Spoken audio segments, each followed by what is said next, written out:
할렐루야. 네, 2층에서 예배 드리시는 모든 분들, 또 3층에서 예배 드리시는 모든 분들, 또 영상으로 예배 드리시는 모든 분들, 우리는 지금 하나님 앞에 있습니다. 우리는 지금 하나님 앞에서 예배를 드리고 있습니다. 우리는 예배를 드리는 사람일 뿐만 아니라 예배를 지키는 사람들이고 예배의 자리를 지키는 사람들이기도 합니다. 여러분, 이 예배를 지키는 은혜와 또 축복을 누리시기를 주님의 이름으로 축원합니다. 성령 충만을 위한 7계명, 성령 충만을 위한 7계명, 이런 제목으로 함께 은혜를 나누겠습니다. 바울은 복음으로 변화되었습니다. 이때 복음은 지식이나 정보가 아닙니다. 그렇다면 바울을 변화시킨 복음은 무엇입니까?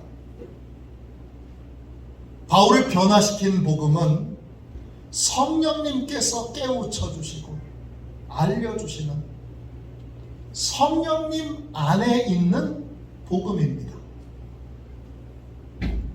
복음의 진리를 깨닫고 나도 바울처럼 변화되면 좋겠다. 나도 바울처럼 많은 사람들이 흠모하는 보석 같은 인생으로 그렇게 변화되면 좋겠다. 그렇게 사모하시는 모든 분들은 반드시 바울처럼 성령의 도우심을 받아야 합니다. 오늘 말씀 4절 말씀을 보십시오. 성결의 영으로는 죽은 자들 가운데서 부활하사 능력으로 하나님의 아들로 선포되셨으니 곧 우리 주 예수 그리스도시니라. 성령님이 우리 안에 내주하시면 우리가 크게 성령님께 4가지의 도움을 받을 수 있습니다. 성령님이 우리 안에 내주하실 때 성령님은 4가지로 우리를 도와주십니다. 뭘 도와주시나? 첫째, 분명한 믿음의 결론을 내리도록 도와주십니다. 모든 두려움, 걱정, 염려로 이렇게 할까 저렇게 할까, 성경의 지식은 많아지고 신앙의 경험은 많아지는데 두려움과 걱정과 염려 때문에 결단을 못합니다. 결론을 내지 못합니다. 매듭을 짓지 못합니다. 매듭을 짓게 하시는 분이 성령님이십니다. 신앙의 방황을 끝내게 하시는 분이 바로 성령님이십니다. 성령님의 도우심이 있을 때에만 우리는 신앙의 방황을 끝낼 수 있습니다. 성령님은 끝내주는 분이시죠. 또 내주하시는 성령님이 우리를 어떻게 도와주십니까? 예수님의 뜻대로 우리가 정결한 삶을 살도록 그렇게 만들어 주십니다. 성령님은 내 뜻대로 사는 삶, 세상의 뜻대로 사는 삶, 다른 사람의 뜻대로 사는 삶이 얼마나 비참한 삶인지를 깨우쳐 주십니다. 그래서 내 뜻, 내 계획, 내 방법, 사람의 뜻, 세상의 뜻, 다른 사람의 기대, 이런 것에 맞춰 살려고 하는 삶을 내려놓게 하십니다. 그리고 오직 주님의 뜻대로 살게 하십니다. 그것이 바로 성령님이 행하시는 정결입니다. 내주하시는 성령님은 또 우리를 어떻게 도우십니까? 예수님을 내 인생의 진정한 주인으로 영접하도록 도와주십니다. 마음 천국을 이루려면 오직 예수님만을 의지하고 오직 예수님만을 믿고 예수님만을 따라야 합니다.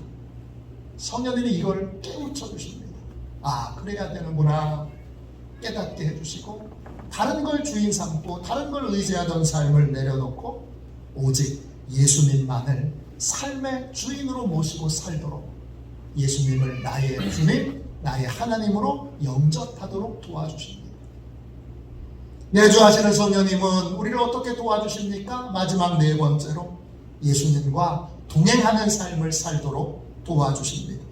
성령님은 예수님이 왜 중요한 분이신지, 어떻게 중요한 분이신지 그걸 깨우쳐 주셔서 예수님에게 집중하도록 만들어 주십니다. 예수님에게 주목하도록 만들어 주십니다. 그래서 예수님 없이는 생각하고 판단하고 결정하고 말하고 행동하지 않도록 우리를 변화시켜 주십니다. 그 결과 늘 무슨 일이 생기면 예수님께 나와 예수님께 도움을 구하고 예수님의 도움을 받고 예수님의 인도를 따르는 삶을 살아가도록 만들어 주십니다. 이것이 성령께서 우리 안에서 행하시는 변화입니다.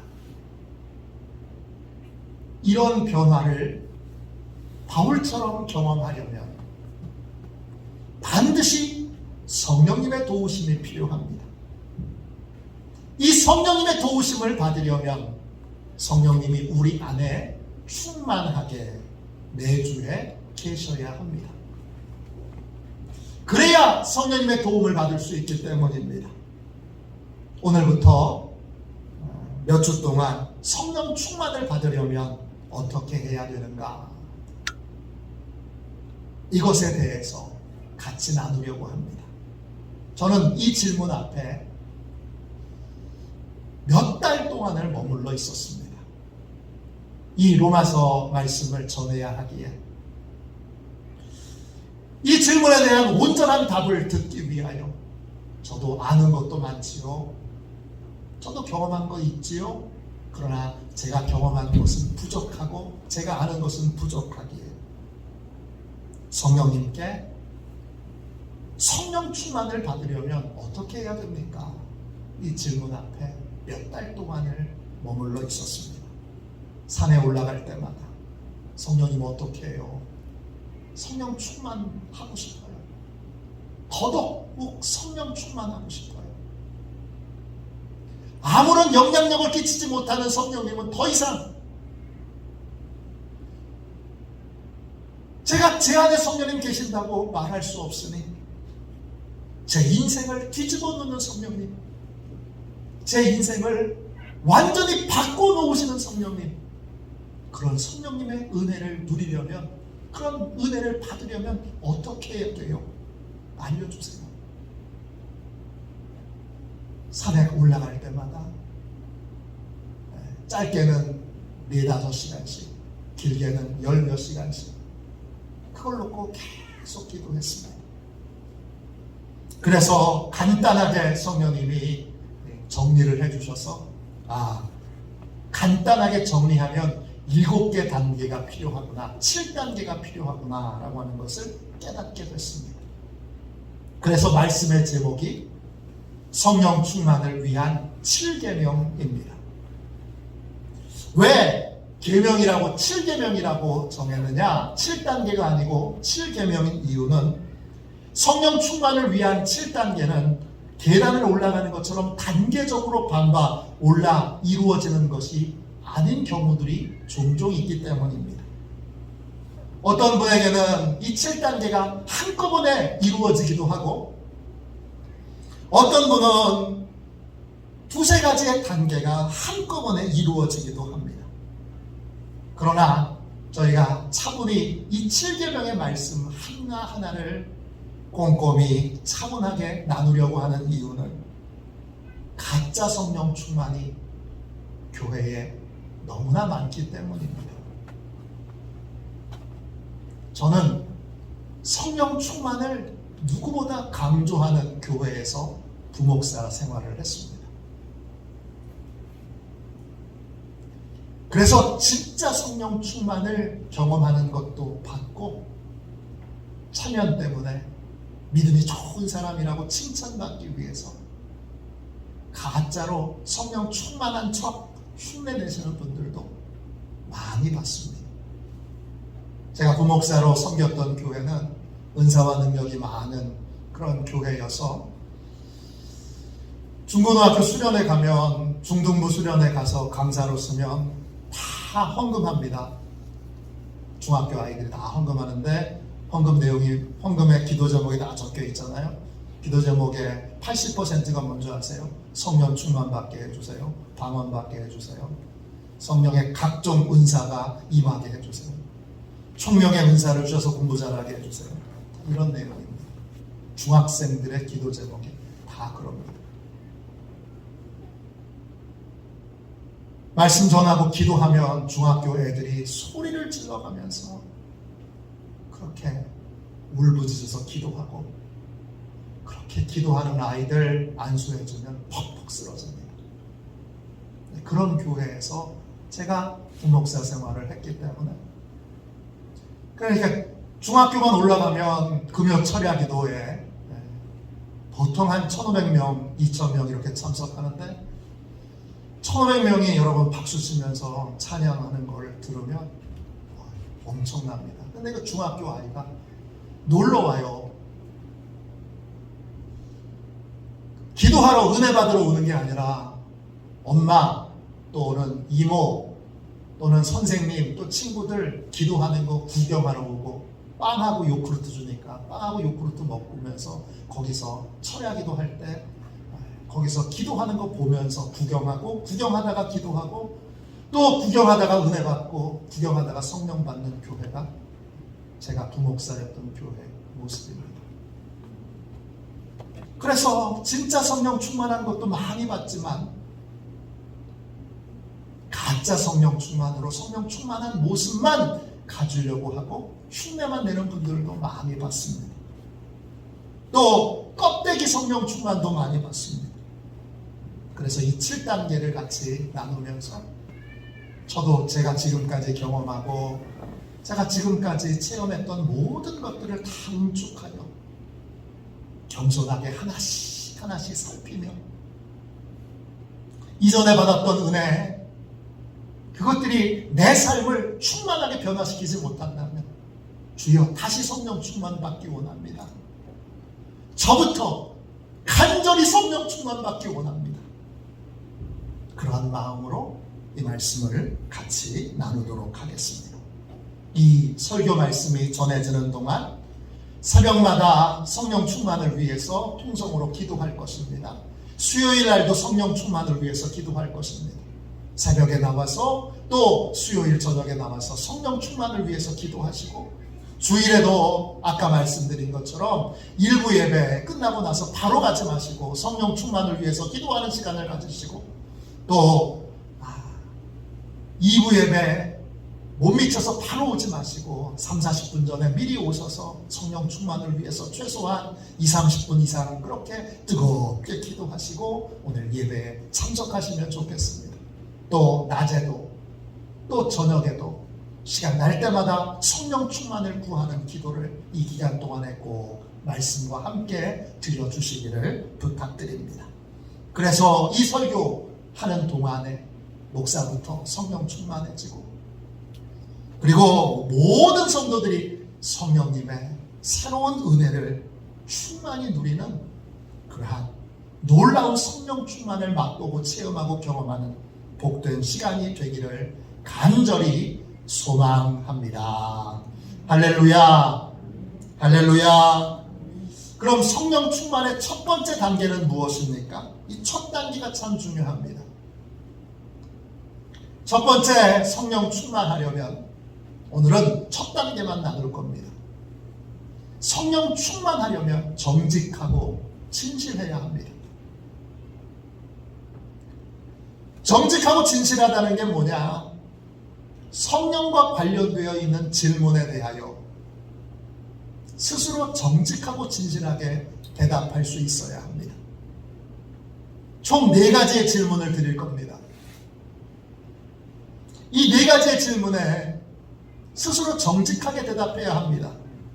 거짓으로 적당히 둘러대거나 사면치레하려고 아닌데 그런 척 하지 말고 정직하고 진실하게 이 4가지의 성령에 관련된 질문 앞에서 자기를 성찰하지 않으면 다음 단계의 성령 충만으로 나아갈 수 없습니다. 그러므로 성령 충만을 받으려면 첫 번째, 스스로 정직하고 진실해야 합니다. 성령에 관한 4가지의 질문은 이렇습니다. 첫 번째 질문은 당신은 성령을 받았습니까? 두 번째 질문, 당신은 지금 당신 안에 성령님이 계시는 것을 알고 느끼십니까? 성령님께서 지금 당신 안에 확실히 계십니까? 세 번째 질문, 당신은 성령의 음성을 직접 듣고 계십니까? 네 번째 질문은 당신은 성령의 능력에 힘입어 살고 계십니까? 이 4가지의 질문은 예 또는 아니요 이렇게 모두 분명하게 대답할 수 있는 질문입니다. 내가 만일 성령 충만한 상태에 있다면 나에게는 내가 알 수 있는 분명한 성령님의 경험이 있습니다. 어떤 분들은 분명한 경험이 있다고 하는 이 말을 성경 말씀 한 구절을 들어서 모호한 태도로 그렇게 이 말씀을 도전합니다. 그 말씀이 어디냐? 고린도전서 12장 3절입니다. 장로교 계통에, 특별히 총신 계통에 계신 분들이 이런 모호한 태도를 가지는 분들이 많습니다. 고린도전서 12장 3절에 이런 말씀이 있습니다. 그러므로 내가 너희에게 알리노니 하나님의 영으로 말하는 자는 누구든지 예수를 저주할 자라 하지 아니하고 또 성령으로 아니하고는 누구든지 예수를 주시라 할 수 없느니라. 성령이 아니고서는 예수님을 누구든지 주시라고 할 수 없다. 이 말을 근거로, 이 말씀을 근거로 영접 기도를 하면 영접 기도를 드린 것은 성령님의 내주하시는 증거라고 그렇게 주장하는 분들이 있습니다. 장로교 계통에 있는 분들이 많이 그렇고요. 제가 제자훈련을 시켰는데 초창기에는 1:1 제자 양육 두란노에서 나온 책을 했는데 책의 양의 분량이, 공부할 분량이 너무 많아서 가르치는 시간도 많이 걸리고 그래서 좀 쉬운 게 없나 찾아보다가 옥하는 목사님의 제자훈련 1권, 2권, 3권이 책이 얇고 얄쌍한 게 너무 좋더라고요. 그래서 그걸 시작했는데 중간에 가다가 성령에 대한 부분에서 다르다는 걸 알게 됐습니다. 제가 감히 옥하는 목사님의 어떤 것을 제가 험담을 하려거나 깎아내리려고 하는 것이 절대 아닙니다. 그분은 말할 수 없이 훌륭한 목사님이신데 옥하는 목사님의 제자 훈련을 시키는데 성령에 대한 부분에서 영접 기도를 드렸으니까 성령님이 당연히 내주하시는 것으로 영접 기도가 성령의 내주하시는 증거라고 하는 내용이 나옵니다. 그러한 문구가 나오는 건 아니지만 내용을 읽어보면 이런 의미라는 걸 알고, 그래서 안타까운 건 뭐냐 하면 내주에 계시지 않는데 내주에 계신 것처럼 행동하게 만듭니다. 그렇게 연기하게 만들고 그렇게 생각하게 만들고 그렇게 행동하게 만듭니다. 그러나 영접 기도가 성령님이 내주하시는 증거가 아니라는 이 사실은 명백합니다. 영접 기도가 성령님이 내주하시는 증거라고 하는 이 주장은 진실하지 못한, 정직하게 자기를 살펴보면 분명히 알 수 있는 사실인데 자기를 속이는, 여러분, 그러한 자기 성찰이 안 돼 있는 중요한 성경의 잘못된 해석입니다. 왜 그러냐? 우리는 얼마든지 입술로만, 마음이 아니라 입술로만 예수님을 주님으로 영접할 수 있는 우리는 간악한 자들이기 때문입니다. 저는 많은 분들에게 예수님을 전했고 또 많은 분들에게 예수님을 영접시키는 기도를 드렸던 사람입니다. 저는 영접 기도를 드리는 것을 제 사역에 너무나 중요한 사역으로 여기며 목회를 해왔습니다. 왜냐? 제 자신이 영접 기도를 통해 강렬한 은혜를 체험했기 때문입니다. 제가 처음 영접 기도를 소개받은 건 군에서 군종병으로 사역할 때였습니다.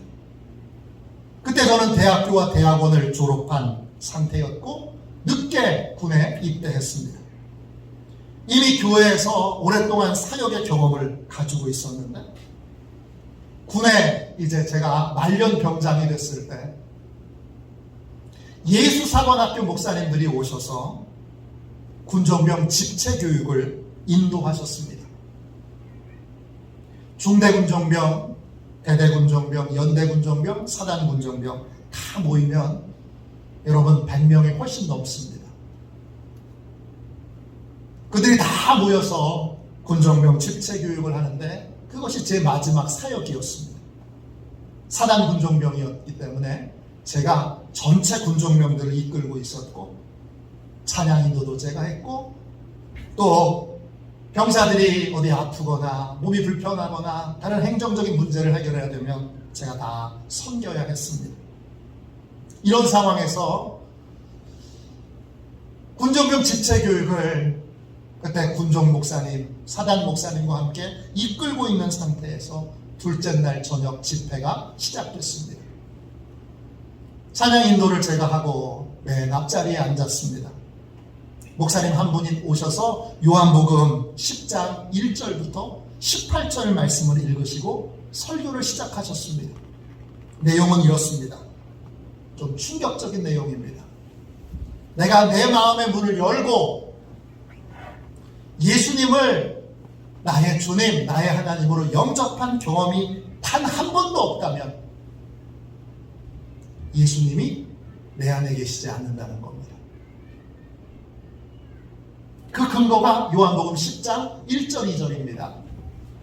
내가 진실로 진실로 너희에게 이르노니 문을 통하여 양의 무리에 들어가지 아니하고 다른 데로 넘어가는 자는 철도며 강도요 문으로 들어가는 이는 양의 목자라. 설교의 내용을 다 전할 수 없으니까 요약하면 우리는 우리의 마음입니다. 악한 것들은 우리가 들어오라고 초대하지 않았는데 몰래 들어옵니다. 그래서 악한 것들이 우리 마음에 몰래 들어와서 주인 노릇합니다. 그런데 예수님은 다릅니다. 예수님은 주인이시기 때문에 공식적으로 마음의 문을 열고 문을 통하여 예수님 내 안에 들어오세요. 우리가 예수님을 인격적으로 초대할 때에만 주인이신 예수님은 우리 안에 들어오신다는 겁니다.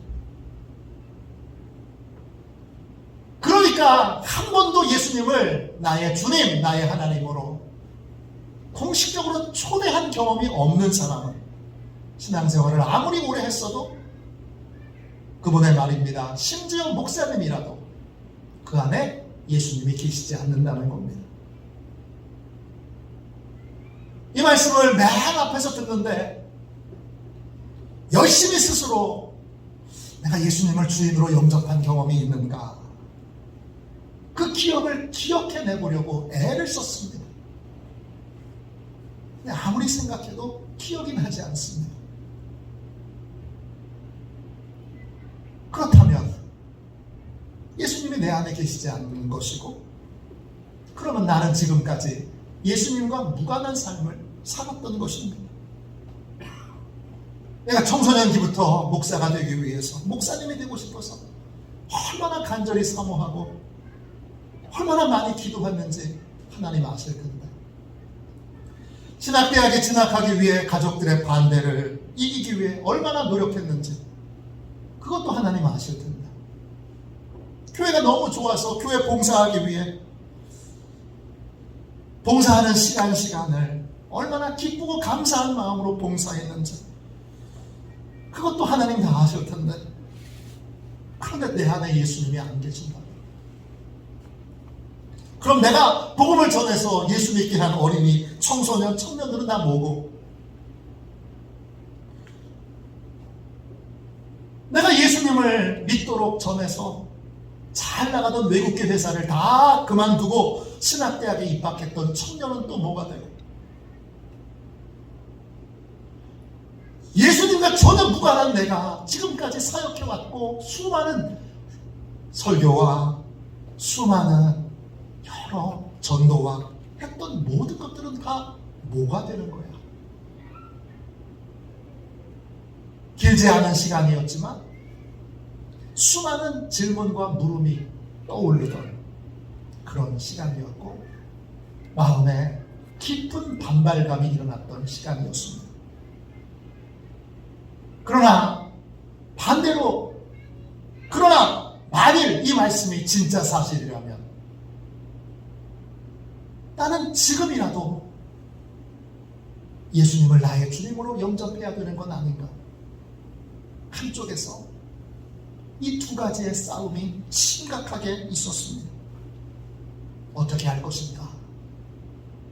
결론을 내려야 되는 시간에 모든 창피와 부끄러움을 무릅쓰고 그 행사 전체를 이끌고 있고, 나이도 제가 병사들 중에 제일 많고 계급도 제가 제일 높고 모든 연대 군종병, 대대 군종병, 또 중대 군종병들이 다 보는 앞에서 제가 예수님을 영접하기를 원하는 사람 일어나라고 할 때 제가 제일 먼저 펄떡 일어났습니다. 너무 창피하고 너무 부끄럽고 마음이 무너지는 것 같았습니다. 그리고 제일 먼저 일어나서 예수님을 다시 한번 나의 주님, 한 번도 공식적으로 영접한 적이 없습니다. 나의 하나님으로 그렇게 영접하는 기도를 드렸습니다. 그리고 꼬꾸라져서 정말 펑펑 울었습니다. 주님의 말씀 앞에 제 자신을 꺾고, 제 생각을 꺾고, 제 가치관을 꺾고, 제 의를 꺾고 다시 예수님을 영접한 시간이었습니다. 그때 그 경험이 저한테는 너무나 강렬한 은혜의 경험이었습니다. 제대를 하고 청소년 집회를 인도해 달라고 부탁할 때나 또는 간혹 어른들 부흥회를 인도할 때도 있었는데, 어른들 부흥회를 인도할 때 그 강력한 경험 때문에 첫날 첫 시간 반드시 예수님을 영접하는 시간을 가졌습니다. 내용은 제가 은혜 받은 그대로 요한복음 10장 가지고 그대로 전했습니다. 그 사이에 묵상이 많이 돼서 새로운 것들이 많이 추가되고 첨가되었지만 뼈대는 그것입니다. 그렇게 예수님을 영접시키는 기도를 수많은 사람들에게 했습니다. 그런데 시간이 지나면서 제 눈에 영접 기도를 드린 다음에 나타나는 여러 가지 문제점들이 보이기 시작했습니다. 제 안에도 보였고, 그리고 제가 영접시킨 사람들에게도 보였고,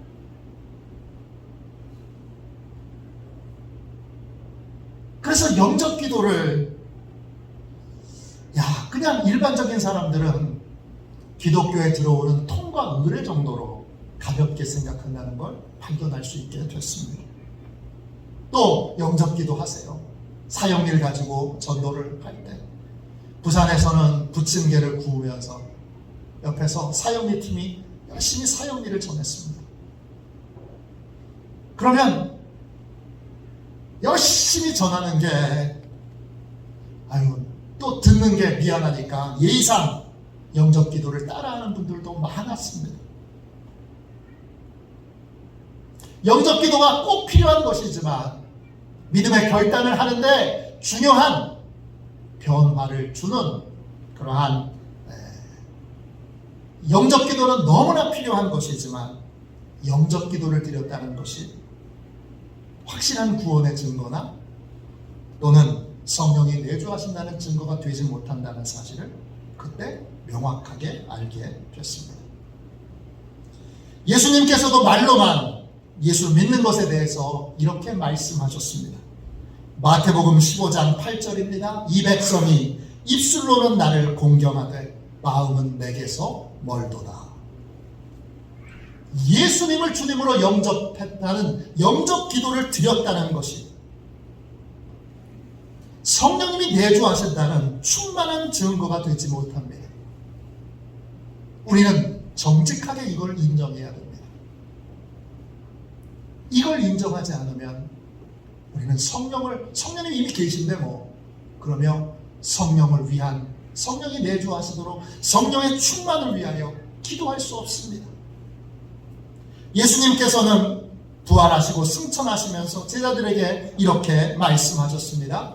사도행전 1장 4절 5절입니다. 사도와 함께 모이사 그들에게 분부하여 이르시되 예루살렘을 떠나지 말고 내게서 들은 바 아버지께서 약속하신 것을 기다리라. 요한은 물로 세례를 베풀었으나 너희는 몇 날이 못 되어 성령으로 세례를 받으리라 하셨느니라.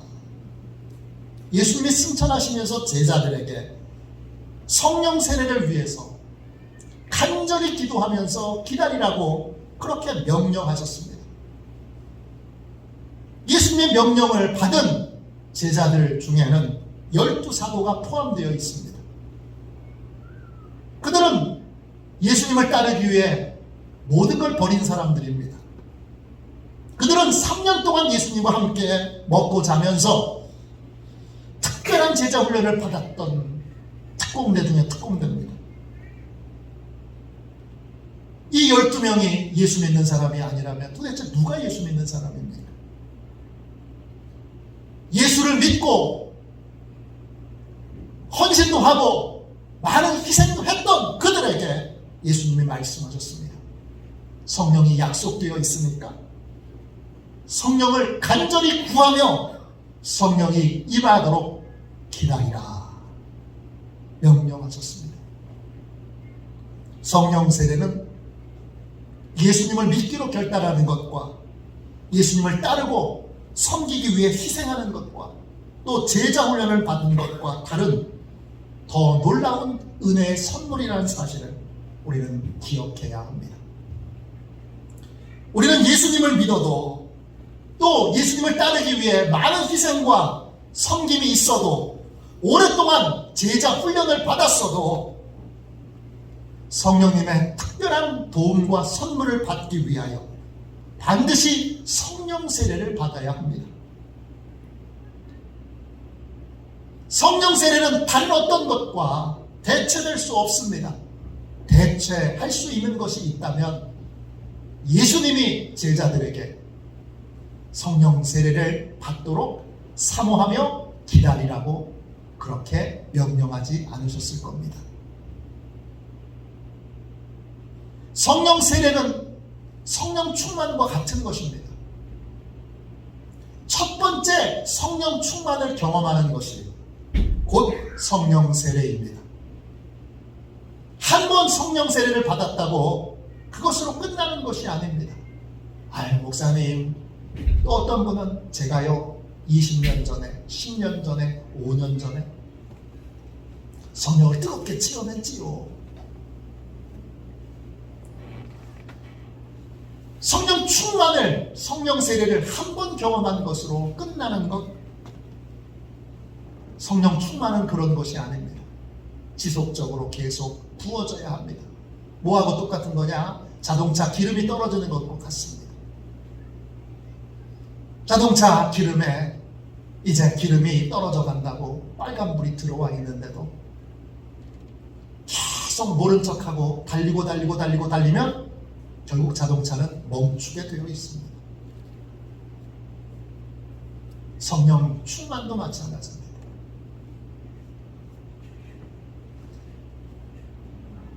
제가 등산을 하면서 하나님께 기도한 적이 있습니다.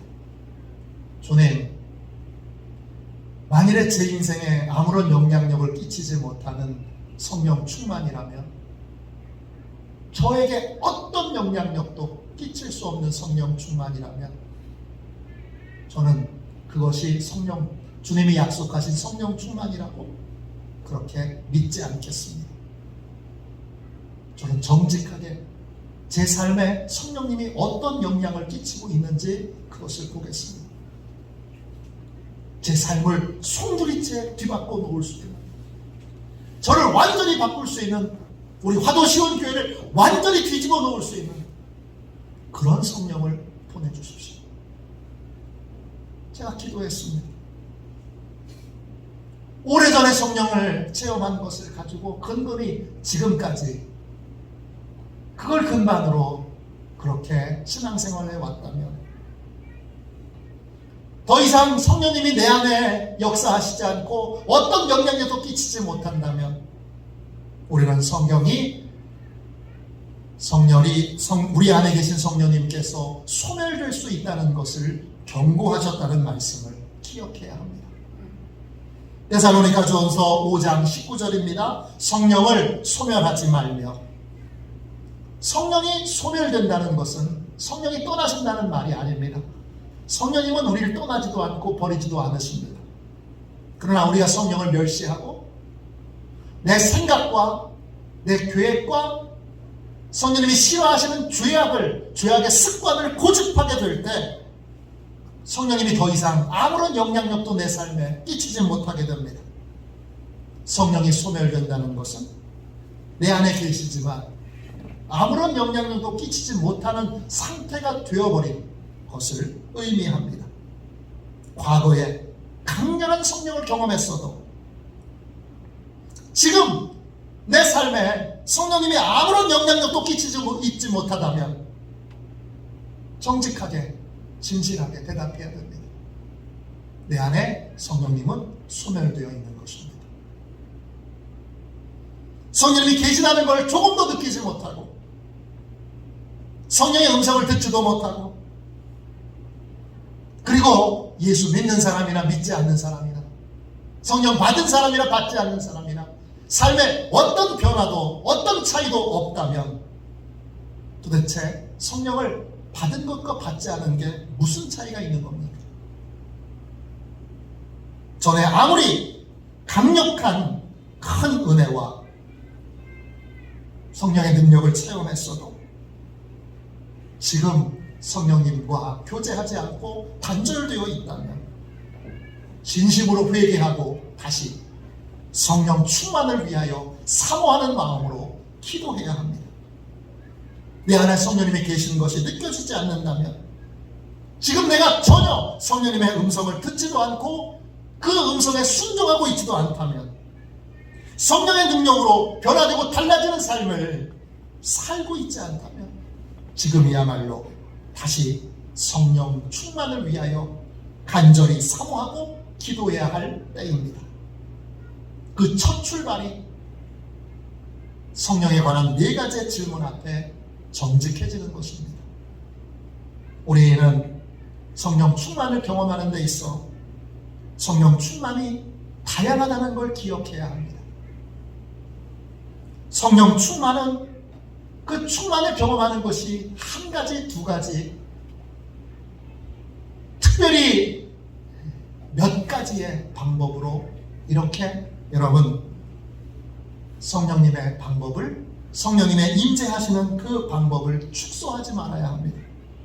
고린도전서 12장 4절부터 7절까지 말씀입니다. 은사는 여러 가지나 성령은 같고, 직분은 여러 가지나 주는 같으며, 또 사역은 여러 가지나 모든 것을 모든 사람 가운데 이루시는 하나님은 같으니, 각 사람에게 성령을 나타내심은 유익하게 하려 하십니다. 성령님이 임재하실 때 나타나는 모습과 현상은 한 가지가 아닙니다. 성령님은 우리의 기질과 성품을 잘 아시기 때문에 성령님은 가장 적합한 방법으로 우리에게 임하십니다. 또 우리가 앞으로 어떤 사역을 해야 되는지, 또 우리에게 하나님이 어떤 사명을 주시는지 잘 아시기 때문에 성령님은 거기에 적합한 방법으로 우리에게 임하십니다. 때로 불처럼 바람처럼 강하게 임하시기도 합니다. 그러나 비둘기처럼 고요하게 임하시기도 합니다. 샘이 터져 나오는 것처럼 처음에 경험은 강렬하지 않았는데 샘이 터져 나와서 강이 되는 것처럼 생수의 강이 내 속에서 나리라 하셨던 것처럼 처음에는 강력한 경험이 아니었는데 그런데 점점 시간이 지날수록 샘이 터져 나가는 것처럼 강력하게 성령의 능력에 사로잡히는 성령 체험도 있습니다. 또 굵은 소낙비처럼 그렇게 세차게 임하시기도 합니다. 또 거룩한 기름 부음으로 임하시기도 하고 술에 취한 것처럼 사술에 취한 것처럼 신나고 즐겁고 유쾌하게 깔깔깔 웃으면서 성령님이 임하시기도 합니다. 또는 때때로 진지하게 믿음이 생기는 것으로 임하시기도 하고 미래에 대한 소망과 확신을 주시는 것으로 성령님이 임하시기도 합니다. 다양한 방법으로 다양한 모습으로 성령님은 임하십니다. 분명한 것은 성령님이 임하셨을 때 성령님이 임하셨다는 걸 우리가 알 수 있다는 것입니다. 또 성경에 무지한 사람은 이게 성령님의 임재임을 몰랐다가 나중에 성경을 읽고 공부하게 되면서 그때 그 경험이 성령님이 내주하시고 임재하시는 경험이었구나 이렇게 후에 알게 되기도 합니다. 트레이시 윌리엄스는 2살 때 뇌염을 앓고 나서 청력에 큰 손실을 입었습니다. 거의 들리지 않습니다. 눈도 안구 조절 장애로 부분적으로만 볼 수 있습니다. 사진에 있는데 키 큰 여자분입니다. 이분은 신체 장애와 또 열리지 않는 진로 때문에 오랜 동안 방황의 시간을 보냈습니다.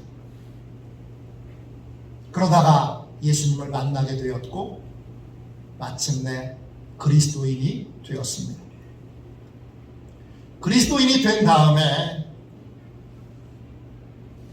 이 트레이시는 시각장애를 가진 찬양 사역자 메릴린 베이커와 함께 사역을 하게 됩니다. 옆에 있는 키가 작은 여자분입니다.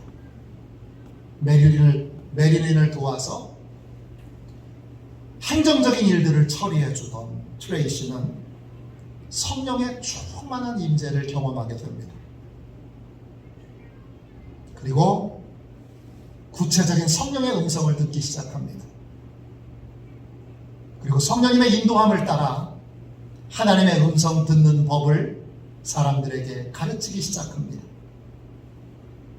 트레이시가 자기의 체험을 담아서 하나님은 당신을 통해 말씀하십니다.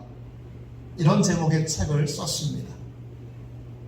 영어 원제로 보면 Letting God Speak Through You, 하나님께서 당신을 통해 말씀하시도록 허락하라, 이런 제목의 책입니다. 이 책에 보면 트레이시가 세례를 받을 때 하나님의 특별한 음성을 듣게 됩니다. 하나님께서 트레이시에게 이렇게 말씀하셨습니다. 내 딸아, 내가 내 육신의 귀를 열어 듣게 했듯이 너는 영의 귀로 듣게 될 것이다. 내가 사랑하고 내 마음 깊은 곳으로 이끌 사람들에게 내 사랑의 말을 전하도록 너를 통해 말하리라. 나는 나를 사랑하는 이들에게 내 마음의 비밀을 계시하기를 기뻐하는 여호와이기 때문이다. 세례를 받을 때 이런 음성을 듣습니다.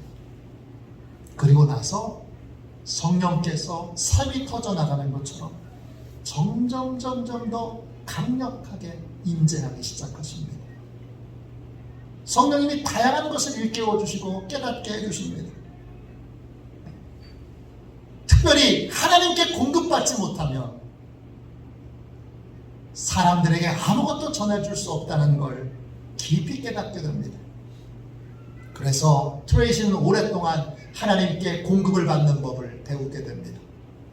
하나님께 공급받는 법을, 말씀을, 기도를, 은혜를 공급받는 법을 배우게 됩니다. 그리고 약 2년의 시간이 지났습니다.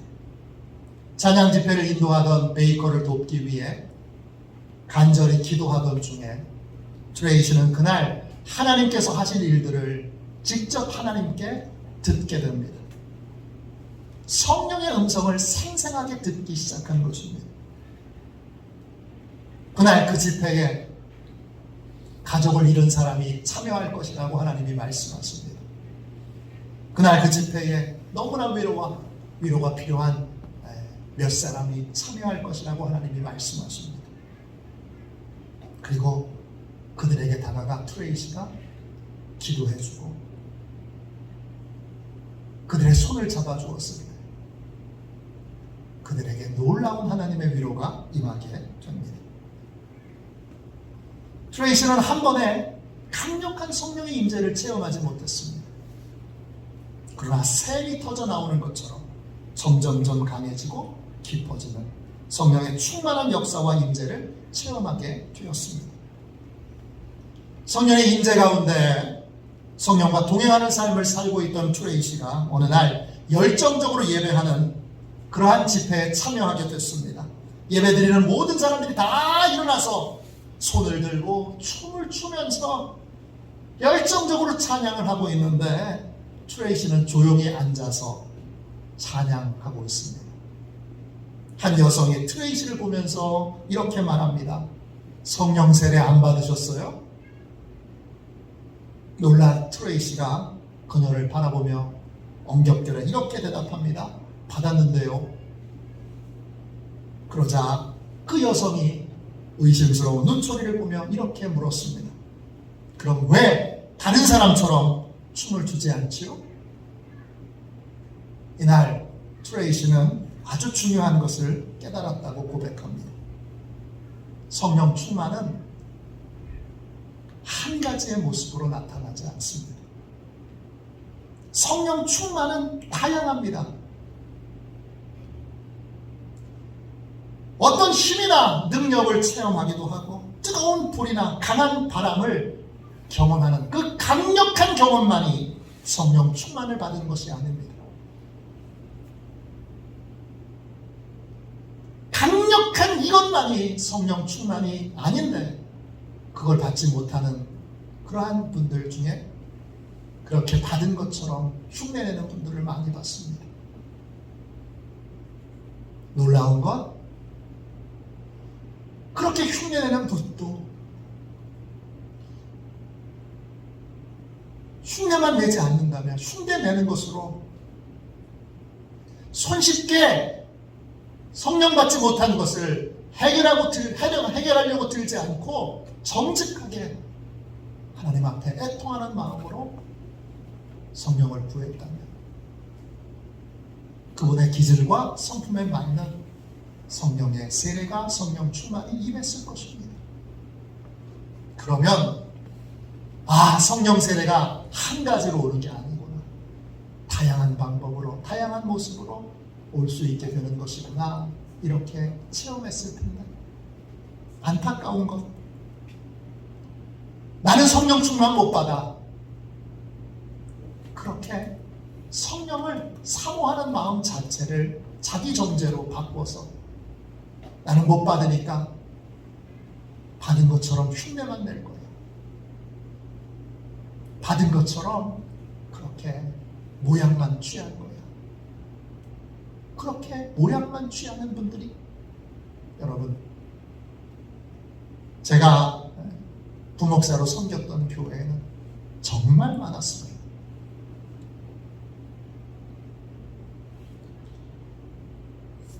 성령 세례를 받으면 성령께서 임하시는 것이 다양한 방법으로 임한다는 걸 트레이시처럼 알게 됩니다. 왜 당신은 우리들처럼 그렇게 춤을 추지 않죠? 왜 열광적으로 찬양하지 않죠?